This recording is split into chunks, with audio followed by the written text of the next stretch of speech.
vous entendez les chiens de mon voisin qui aboient, mais voilà. Je crois que si vous regardez mes vidéos de l'été dernier, vous allez voir que je dis exactement la même chose. Ces chiens ne sont toujours pas morts.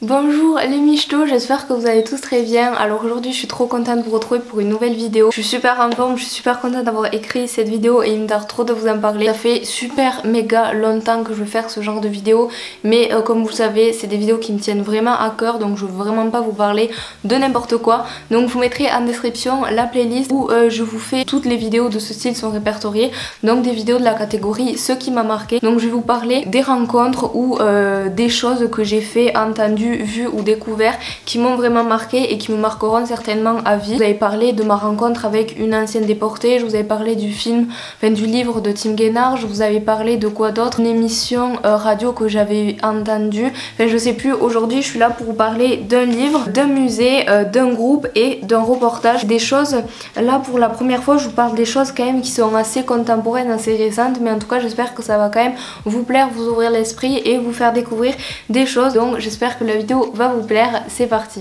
Donc je vais peut-être aller chercher un livre parce que je vous parle d'un livre et je crois que je l'ai comme l'a rendu. Je l'ai prêté à toute la terre parce que je veux que tout le monde le lise. La première chose dont je vais vous parler c'est d'une fille qui s'appelle Victoire Masson d'Auxerre. Donc je vais quand même aller assez vite parce que je pense que pour ceux qui me suivent depuis un petit moment vous en avez marre que je vous en parle. Je vous en ai déjà parlé sur Instagram, sur les réseaux sociaux, en story, mais jamais sur YouTube il me semble. Si je vous avais parlé d'un reportage, mais là je vais vous parler vraiment de son livre. Donc je vais vous parler de son film, de son livre pardon, Jamais assez maigre, je sais pas si on le voit bien. C'est tout simplement l'histoire de Victoire qui se fait repérer par Élite dans la rue. Elle raconte son histoire en gros avec le mannequinat, tout ça, et donc maintenant elle dénonce et elle s'affirme, elle dénonce tous les dictats de la mode, tout ce qui est derrière les projecteurs qu'on ne sait pas. Je trouve ça vraiment super cool. Donc le livre il vaut une vingtaine d'euros, je vous mettrai le lien en description pour l'acheter. Je conseille à tout le monde de le lire, c'est quand même assez facile à lire, c'est écrit assez gros, c'est, enfin franchement achetez-le. C'est une fille qui m'a autant touchée que son histoire. C'est vraiment une fille avec un cœur en or qui voilà, qui s'est fait embourber dans toute cette histoire. Je voulais en parler parce que bon, ça fait un moment qu'il est mort, mais c'est quand même un sujet d'actualité. On va parler de Karl Lagerfeld et tout le monde m'a demandé pourquoi je ne l'aimais pas. Donc je fais une petite parenthèse sur mon intro que vous avez vu juste avant pour ceux qui me connaissent ou qui me connaissent pas. Oui, il y a des gens que j'aime pas dans cette intro, mais c'est des gens, voilà, c'est juste des chanteurs que j'aime pas, ils ont tué personne, j'ai pas la haine contre eux. Les gens de mon intro, voilà, plus ou moins, ils ont rien fait de mal, à part Enjoy Phoenix et Riles. Enfin d'ailleurs Riles, je sais même pas s'il est dans mon intro, mais bref voilà, c'est des trucs de gaminerie, c'est pour rigoler. Les gens que je déteste vraiment, j'en ai jamais parlé.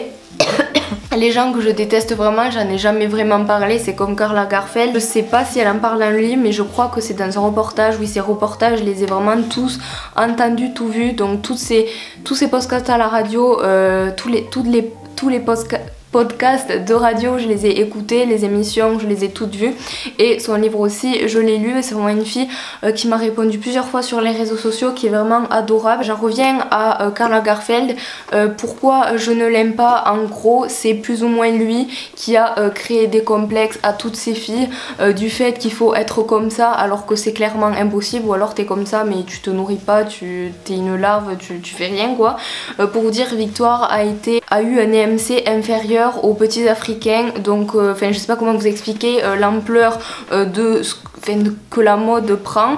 Donc en fait la devise de Karl Lagerfeld c'est appeler les mannequins les cintres. Donc pourquoi des cintres et pourquoi il faut être maigre alors qu'avant avoir des rondeurs c'était un motif, c'était sexy, c'était beau, c'était bien vu d'avoir des formes, etc. En gros, il appelle les filles les cintres et ils veulent qu'elles soient maigres parce que il veut que les meufs elles servent juste à porter des vêtements et qu'elles soient toutes pareilles, qu'elle veut pas qu'il y en ait une qui soit maigre, une qui soit grande, une qui soit petite. Ils veulent qu'elles fassent toutes la même taille, qu'elles fassent tous le même poids, comme ça on regarde pas les filles et c'est des cintres qui défilent comme ça devant les photographes, devant les projecteurs sur des podiums pour qu'on ne les remarque pas. Sauf que ça, ok, c'est un métier, les filles qui veulent veulent faire ça, elles se le veulent. Si elles veulent manger du coton ou se foutre des cachets pour aller chier 6 fois par jour et se faire vomir, ok c'est malheureux, mais il y en a plein qui sont tombées là parce qu'elles avaient que ça à faire, comme je sais pas, peut-être que ça leur plaît, mais il y en a comme Victoire qui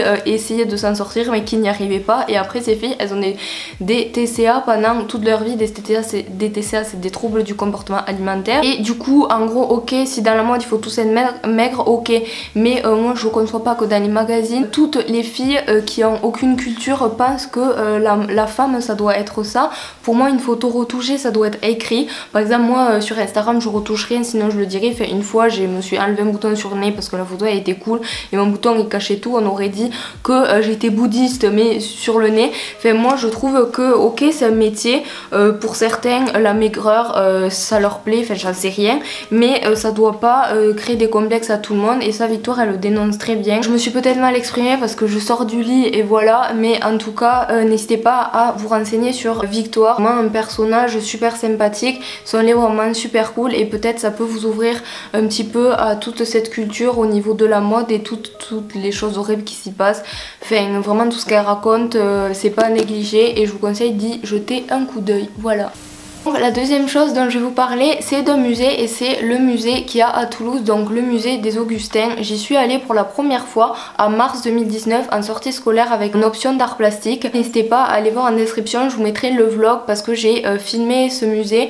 Je vous ai fait un petit récapitulatif de mes 2 jours à Toulouse en 3 minutes. Enfin voilà, n'hésitez pas à aller voir ce vlog. Je suis un peu déçue du nombre de vues et du retour qu'il y a parce que j'ai passé vraiment beaucoup de temps pendant mon séjour à écouter le prof et prendre des notes pour en parler là à mon épreuve d'art plastique qui arrive bientôt, et aussi pour vous faire un vlog. Donc c'était vraiment très compliqué pour moi, mais j'ai pris beaucoup de plaisir certes, et j'ai passé beaucoup de temps au montage. Donc si vous avez quelques minutes pour aller le regarder et me donner un petit avis, ça me ferait super plaisir, donc je vous mettrai en description. Donc c'est dommage parce que quand j'y suis allée il y avait beaucoup de salles fermées et de choses en rénovation, mais c'est quand même un musée qui est autant agréable à l'intérieur qu'à l'extérieur. Moi à un moment j'en avais trop marre de me balader tout le monde avec tout le groupe, du coup je suis allée dehors, il y avait vraiment personne et c'était vraiment super agréable ces petits jardins. Bon c'est pas comparable aux Beaux-Arts avec tous leurs pruniers et tout, c'était trop beau quand je suis allée à Paris, enfin c'était vraiment trop bien. Mais du coup pour Toulouse c'est vraiment, l'architecture est très belle et c'est vraiment hyper calme et reposant. Enfin moi les jardins j'avais vraiment trouvé ça super cool. Franchement pour avoir parlé de beaucoup d'œuvres pendant ces 2 ans d'art plastique, ça m'a fait plaisir de voir des œuvres sur lesquelles on avait travaillé, de les voir en vrai. Ça m'avait fait pareil quand j'avais vu plein de tableaux de Rodin. Je sais plus, non c'est pas au Louvre, c'était au Beaux-Arts aussi. Mais franchement quand tu travailles sur une œuvre ou quand un contrôle tu tombes sur une analyse d'œuvre etc, que t'as eu du mal à travailler tout ça, après tu vas voir sur internet ce qu'a voulu montrer l'artiste etc, et que tu vois je sais pas t'as eu juste 10 et tout, et là tu vois l'œuvre en vrai tu te dis merde. Enfin, si je l'avais vu en vrai, j'aurais peut-être eu plus, enfin, je sais pas, mais en tout cas c'était vraiment super cool de les voir en vrai. D'ailleurs il y avait une sculpture romane que j'avais trop aimée, je me rappelle plus de qui c'était, mais c'était vraiment trop bien, genre c'était hyper joyeux, lumineux et tout, enfin c'était super agréable. Peut-être que je vous mettrai des plans, je sais pas, mais en tout cas il y a le vlog, donc dans le vlog vous avez tout. Voilà, c'était dans une abbaye, donc le cloître était vraiment magnifique, et le seul défaut que je peux donner à ce musée c'est qu'il y avait beaucoup, c'est pas le musée en soi, mais c'est qu'il y avait beaucoup de sculptures qui étaient non identifiées, on ne savait pas à quelle année elle avait été sculptée, par qui et quel était le titre, l'intitulé de l'œuvre et tout. C'est vrai que c'était quand même assez frustrant. Il y avait beaucoup de sculptures, de colonnes, et avec les lumières aussi qui étaient suspendues au ciel, enfin c'était vrai, enfin au ciel, au mur, c'était vraiment super beau, genre j'ai trop aimé. Donc la troisième et avant-dernière chose dont je vais vous parler, c'est d'un groupe, donc c'est le groupe iSpeak. Donc je vais pas vous faire une playlist, c'est pas du tout ça, je vais vous présenter qui ils sont, pourquoi j'aime, qu'est-ce qu'ils font, etc. Donc c'est un groupe que j'ai eu la chance de voir une fois, la seule fois où ils sont passés près de chez moi, donc je suis allée à Bordeaux pour les voir. Donc c'est un groupe russe qui est composé de 2 membres, de Nastia et de Nikolai. Leur groupe en gros il parle de la misère, enfin de l'ex-misère et de la situation actuelle de leur pays qu'est la Russie. Donc voilà, toujours de façon glauque et un petit peu comme elle le décrit bien Nastia, je viens d'un conte de fées, je viens d'un monde de contes de fées effrayants, enfin voilà, c'est tout à fait représentatif de leur art. Elle est toujours exprimée de façon très glauque et de façon à marquer les esprits, pardon, j'allais dire les esprits. C'est des musiques quand même assez sombres avec beaucoup de références aux sorcières et c'est vraiment un style qui me plaît beaucoup, que j'ai découvert assez tard, enfin que je connaissais, j'avais toujours 2-3 musiques dans mes titres likés Spotify, mais je m'étais jamais intéressée à leur travail parce que c'est vrai, à part le rock, je m'intéresse beaucoup aux chansons françaises, enfin plutôt anciennes. Le rap français, j'aime pas forcément trop ça, à part Vald et Bifty, etc. Mais après c'est plus du trash, du white trash, mais je sais pas, après c'est vrai que j'ai tendance à privilégier les chansons dont je peux comprendre les paroles, et c'est vrai qu'à Speak je suis obligée de traduire le russe en anglais et de traduire après l'anglais en français, et souvent ça veut plus ou moins rien dire. Donc voilà, après il y a des chansons aussi qui sont en anglais, c'est vrai qu'après je suis pas un as en anglais non plus, mais c'est vrai que j'ai tendance à préférer des chansons que je peux comprendre de suite.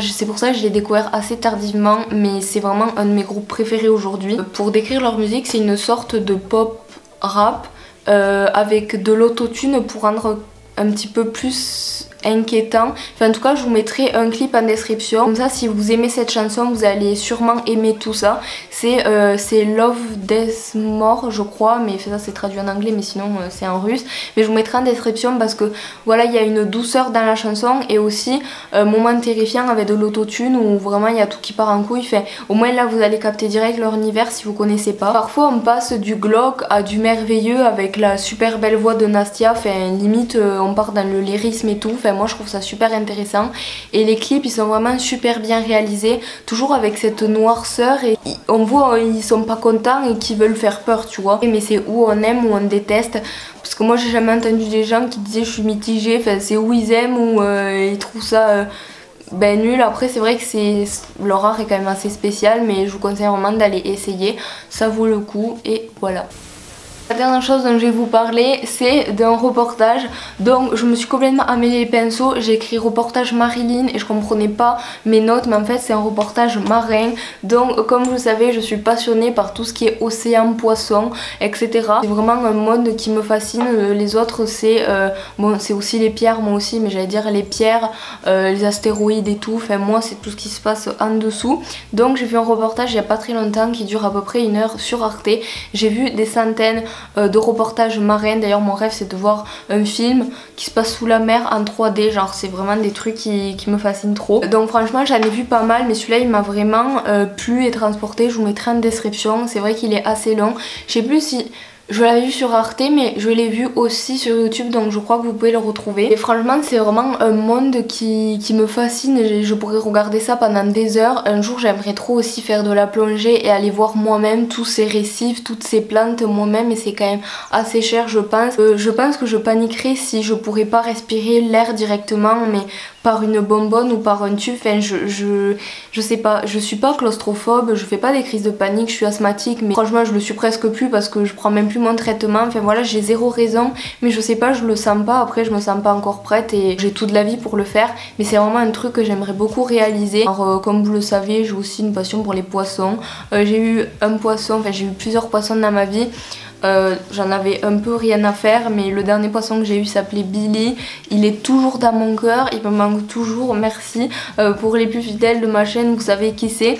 Il était ici avant, mais du coup je l'ai enlevé parce qu'il est mort, c'est super.